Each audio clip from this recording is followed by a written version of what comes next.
झापड़ खाने नहीं मानिएगा क्या? क्या हम झापड़ खाने, हम भाई से बात करना चाहते हैं तो क्या दिक्कत है भाई? बाहर बात कीजिए ना। अंदर बात करेगा मेरा।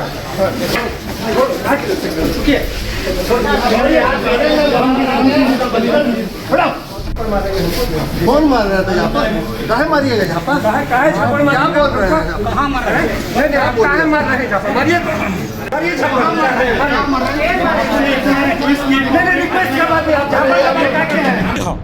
आज एक कहानी सुनाने जा रहा हूं और इस कहानी को बोकारो स्टील सिटी के तमाम उस व्यापारियों को देखना चाहिए जो युवा व्यापारी हैं, जो अभी व्यापार में प्रवेश कर रहे हैं, क्योंकि व्यापार और बैंक का संबंध कितना अटूट होता है ये हमें बताने की आवश्यकता नहीं, क्योंकि जब भी युवा व्यापारी कोई व्यापार करना चाहते हैं तो उन्हें बैंक से सहयोग लेना ही पड़ता है। लेकिन अगर उनका बैंक ही उन्हें धोखा दे तब क्या होगा? 3 करोड़ रुपया मेरा कॉर्पोरेशन में मांग रहे हैं, सर में नहीं आ रही है। 3.5 करोड़ रुपया आप मांग रहे हैं कॉर्पोरेशन में, मैं दे दूं? अब बोलिए कि दे दूं? मैं आप ड्यूटी कर रहे हैं, मैं भी अपनी ड्यूटी कर रहा हूँ। मेरा 3.5 करोड़ रुपया है, उसके लिए लोग आप लोग क्या तमाशा देख रहे हैं? आप लोग का तो हो गया, जाइए बाहर। अरे यार हम किसको बोले या इसको बोल रहे हैं? आप जाओ। देखिए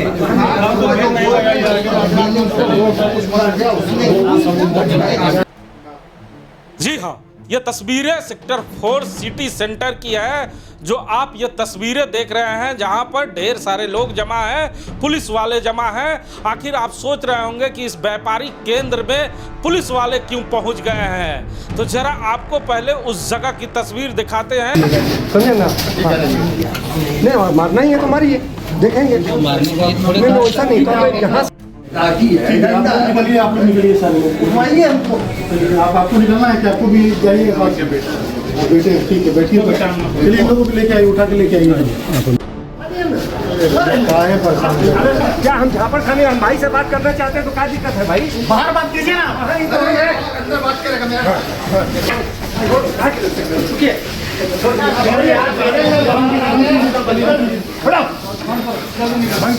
कहाँ है मजिस्ट्रेट साहब? झापड़ मारेंगे हमको। कौन मार रहा था झापा? काहे मारिएगा झापा? काहे झापड़ मार? क्या बोल रहे हैं? कहाँ मार रहे हैं? नहीं आप काहे मार रहे हैं झापड़? मारिए मारिए झापड़। नहीं रिक्वेस्ट के बाद आप झापड़ नहीं कहा करते हैं पुलिस के द्वारा। आप अपने बच्चे को दीजिए, हम भी केस करेंगे आप पर। भाई करेंगे आपसे बात करना चाहते तो आप झापड़ मार रहे हैं। झापड़ खाए कि नहीं करेंगे। अब आप समझ गए होंगे कि ये मामला कोई आपराधिक मामला नहीं, ये व्यापारी और बैंक का मामला है। आखिर किसने किसको धोखा दिया, ये बड़ा प्रश्न है। जी हाँ, बोकारो स्टील सिटी के तमाम उन व्यापारियों को ये बातें सुननी चाहिए कि आखिर मनोज कुमार सिंह को क्यों बोकारो के उपायुक्त ने मजिस्ट्रेट डिप्यूट कराकर उनके दुकान का पोजीशन आज उन्हें दिलाया है। आखिर क्यों मनोज कुमार सिंह को कोर्ट के चक्कर लगाने पड़े, जानते हैं खुद मनोज कुमार सिंह साहब से। सिंह साहब हमारे साथ हैं। सिंह साहब, क्या हो रहा है? ये जो प्लॉट आपसे कभी बैंक ने छीन लिया था, आज फिर आपको कोर्ट के द्वारा रिटर्न किया जा रहा है, मामला क्या है? लोग समझना चाहते हैं। अवैध तरीके से इस प्लॉट को ऑक्शन करके इसको बेच दिया। हमारे साथ ओटीएस होने से पहले भी बैंक एक बार बेचना चाहिए थी, जिसमें सेल के टीए डिपार्टमेंट के जीएम साहब ने जो पूर्व एग्रीमेंट, ट्रिपाटाइट एग्रीमेंट बैंक और पीएनबी और हमारे बीच में हुआ था, जिससे लीज डीड B33 का लीज डीड बैंक के पास मॉर्गेज थी, उसके लिए एक इंस्ट्रक्शन था कि लीज डीड समाप्त होने के 6 माह पूर्व ही अनकंडीशनल बैंक को ये लीज डीड सेल में जमा करना था, जिसको उन्होंने किया नहीं। और 18 में उन्होंने यह ऑक्शन में लगा करके, जैसे ही ऑक्शन में लगा, पेपर के माध्यम से सेल के जीएम टीए डिपार्टमेंट को जब पता चला तो इनके चेयरमैन को उन्होंने स्पष्ट चिट्ठी लिखी violation of our tripartite agreement, which is done, which is the three party, you are not entitled to sell this property before taking any renewal or anything else. कभी भी इस प्रॉपर्टी को आप बेच नहीं सकते। ये रिन्यूअल फेल होने के बाद ये प्रॉपर्टी सेल की प्रॉपर्टी है।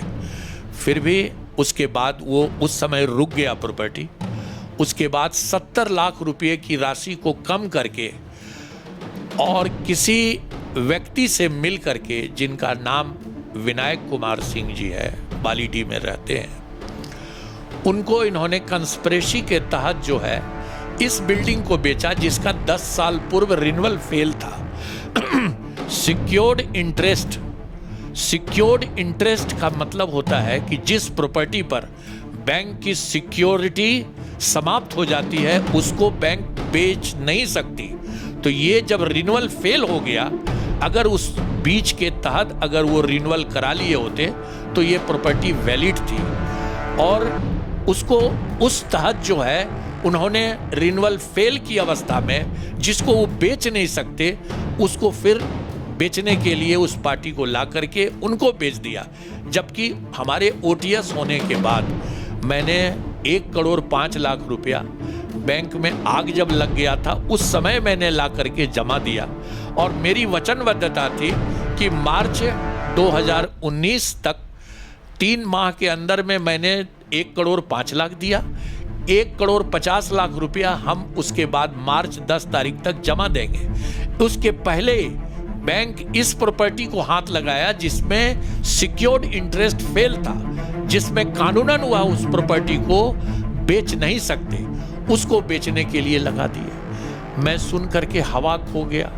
उसके भी क्राइटेरिया थे कि 5 लाख रुपया का बिडिंग होगा, उसमें 1 रुपया का बिडिंग डाला, मेरे को 13(2) सर्व नहीं हुए, और ये सब चीज़ समझते हुए बैंक ने उसको विनायक कुमार को बेच दिया और उसको सेल सर्टिफिकेट दे करके, और बैंक शायद उसको, मेरे को पता चला है कि बैंक उसी को मॉर्गेज करके 2 करोड़ रुपया उसमें से दे दिया, जो कि 100% इलीगल है। मैं हाई कोर्ट गया, हाई कोर्ट ने मेरे को डायरेक्टिव दिया कि आप बैंक का जो कोर्ट है डेप्थ रिकवरी ट्रिब्यूनल, उसमें जाकर के इस कोर्ट का फैसला कराइए।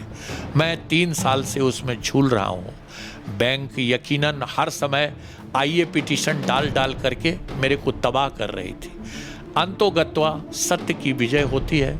मैं तो कहा था सिर्फ कि मैं अपने इस पैसे को पूरा कर दूंगा, लेकिन हमको समय नहीं दे करके वो प्रॉपर्टी उन्होंने हाथ लगाया जिसका कि उनको नाजायज रूप से वो बेचने का अधिकार ही प्राप्त नहीं था। जब उन्हें बेचने का अधिकार नहीं था, फिर भी आप 3 साल तक लड़ते रहे। कभी आपने सोचा था कि बैंक जो इतनी बड़ी संस्था होती है, इससे आप जीत पाएंगे और आपको ये दिन भी देखना पड़ेगा? नहीं, मैं तो हतोत्साह होकर के हाई कोर्ट पहले भागा।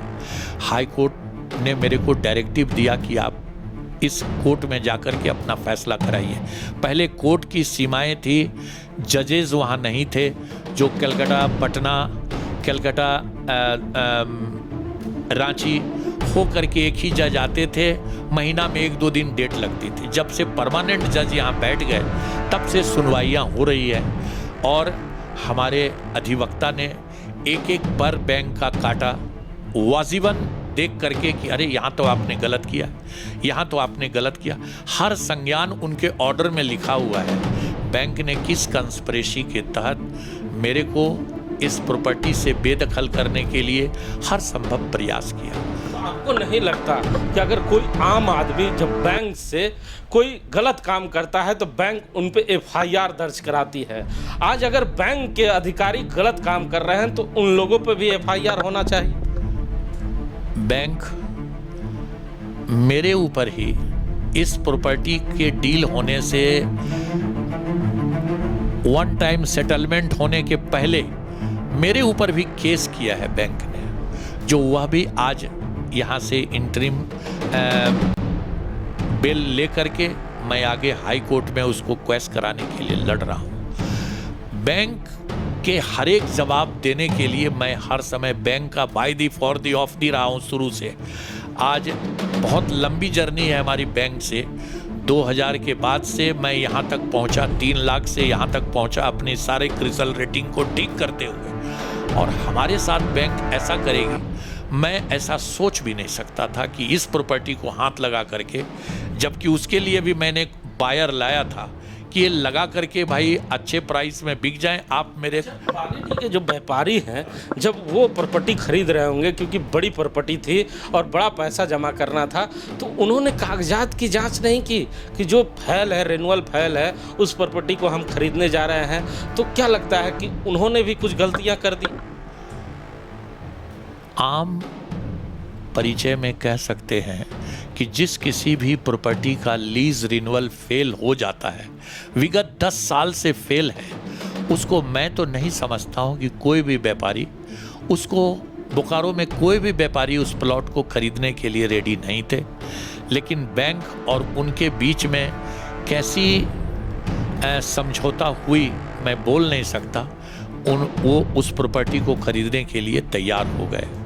बैंक ने या उन्होंने बैंक को प्रॉपर्टी लेने की लालसा ज़्यादा दिखाई, जिसके कारण कि बैंक उस प्रॉपर्टी को औने पौने दाम में, जिसका कि 4,83,00,000 दाम 2012 में उसका वैल्यूएशन किया गया था, उस प्रॉपर्टी को 4/11 में 18 ईस्वी में निकाला, जिसमें सेल के पदाधिकारी जीएम का कह करके इनके चेयरमैन को चिट्ठी लिखा तो उस समय निरस्त हो गया। उससे और 70 लाख रुपया कम करके 341 में इस प्रॉपर्टी को निकाला गया और उस कंस्पिरेसी के तहत इस प्रॉपर्टी को बेचा गया। क्या मानते हैं आज का दिन आपके लिए और व्यापारियों के लिए कितना खुशी भरा का दिन है? ये डीआरटी, मैं तो कहता हूँ एक व्यापारी के रूप में मैं डीआरटी में इसकी खोज करता हुआ वहाँ पहुँचा और लड़ाई लड़ रहा था। मैं हतोत्साह भी हो रहा था, मैं हार्ट अटैक का पेशेंट भी हो गया हूँ, लेकिन फिर भी बैंक के जब मेरे को बैंक ने बुलाया है, चाहे वो कितना नोटिस दें, ये करें, फिर भी मैं हर समय बैंक के प्रति उत्तर देने के लिए शुरू से रहा। बैंक के कई लोग क्या क्या किए मैं बोलना नहीं चाहता हूँ। मैं एक स्वस्थ व्यापारी बैंक के लिए शुरू से था, हमारी प्रतिभाएं ऐसी थी। जो युवा व्यापारी हैं जो बैंक से अब करना चाहते हैं लेन देन, उन्हें क्या सलाह देना चाहेंगे? बैंक की रूप रेखा अभी जो है, बहुत शालीनता के साथ जो व्यापार करें, और उसमें बैंक हर समय उनको अपने दबाव में रख करके व्यापार करना के लिए प्रेषित करती है कि ये कभी भी व्यापारी, सरकार हमारा जिस समय प्रॉपर्टी ये नीलामी मेरे से ले लिया गया, मेरे को आदेश पर जो है डीसी के आदेश से मेरे को छीना गया, उस समय तो भरी कोरोना का समय चल रहा था। धनबाद में भी डीसी उस समय पीएम का आदेश था कि अभी किसी को परेशान नहीं किया जाए। उस समय 50 फोर्स के बीच में मेरे को कोई आदेश नहीं, निर्देश नहीं, और मेरे प्रॉपर्टी में पुलिस फोर्स, ये मजिस्ट्रेट सब घुस करके हर जगह तालाबंदी कर दिया था। तो मैं तो ये संदेश दूंगा कि देखिए, व्यापार बैंक से करें और बहुत जागरूक रहें, और जागरूकता जरा सा भी फेल होने से बैंक आपको किसी न किसी तरीके से अपने लपेटे में ले करके, और आप फेल होते जाएंगे। बैंक का वो सौहार्दपूर्ण व्यवस्था हमारे साथ जब नहीं रहा, जबकि शुरू से मैं 3 लाख से शुरू करके यहाँ तक पहुँचा था, एक एक स्टेप करते हुए। बैंक का रिन्यूअल फेल होने के बाद जो सिक्योर्ड इंटरेस्ट फेल भी हो गया, उसके बाद भी इस प्रॉपर्टी को बेच दिया गया। मैं बहुत परेशान था, लेकिन बाबा पर एक ही मात्र सहारा उन्हीं के ऊपर छोड़ा था। डीआरटी का आदेश दिसंबर में ही आ गया। मैंने अपने एक चिट्ठी डीसी साहब को दिया था कि अब मेरे को पोजीशन दिला दीजिए।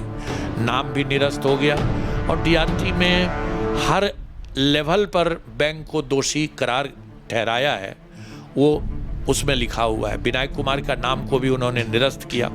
डीसी साहब के आदेश को निरस्त करते हुए इस डीसी को आदेश दिया कि भाई 15 दिन के अंदर में बोरोवर को दिला दिया जाए। उन्होंने 28 तारीख को ही चिट्ठियाँ लिख करके डाल दी एसडीओ साहब के यहाँ और एसपी साहब के यहाँ। कार्रवाई में थोड़ी लेट हुई, लेकिन आज मैं ये महसूस कर रहा हूँ कि मेरी गलत तरीके से जो प्रतिष्ठा चली गई थी वो आज कम से कम मैं सांस लेने लायक हूँ। तो सुना ना आपने, ये मनोज कुमार सिंह साहब हैं जो बोकारो स्टील सिटी के व्यापारी हैं, जिन्होंने अपने दर्द को आज कैमरे में बयां किया है कि हमने 3 लाख से अपने बैंक में शुरुआत की थी और उसी बैंक के भरोसे हम लोगों ने बहुत लंबे व्यापार को अंजाम दिया और अच्छे अच्छे काम भी किए, लेकिन उस बैंक के अधिकारी मेरे साथ ऐसा करेंगे हम लोगों ने कभी ऐसा ना सोचा था।